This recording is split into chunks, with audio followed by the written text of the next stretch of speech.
এরকম একটা দিন, একটা সময় আমার জন্য অপেক্ষা করছে। We all are waiting for that day, এমন একটা তারিখের জন্য সব অপেক্ষা করছি।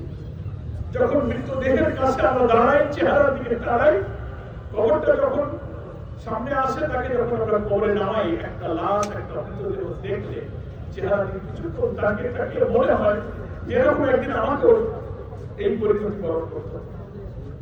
আমি বাড়িতে মরতে পারবো, হাসপাতালে পারবো, শত্রুর হাতে, নাকি গাড়ি চাপা পড়ে গেল সাগরে, নদীতে, কোথায় আমার লাশ কেউ পাবে কিনা জানি না, জাহাজে আমার ভাগ্য হবে কিনা তাও আমরা কেউ বলতে পারি।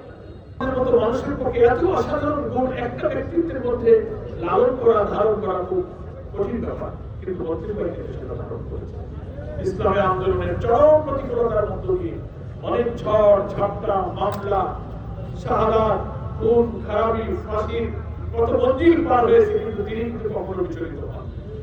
তার দিকে তাকিয়ে এই অঞ্চলের মানুষ, ইসলামী আন্দোলনের কর্মীরা কিন্তু আন্দোলনে এগিয়ে যাওয়ার অনুপ্রেরণা, সাহস পেয়েছে। তিনি ছিলেন সোর্স অফ ইন্সপিরেশন, আমাদের প্রেরণার উৎস তিনি ছিলেন। অনেকেই বলছেন আমরা অভিভাবককে হারিয়েছি।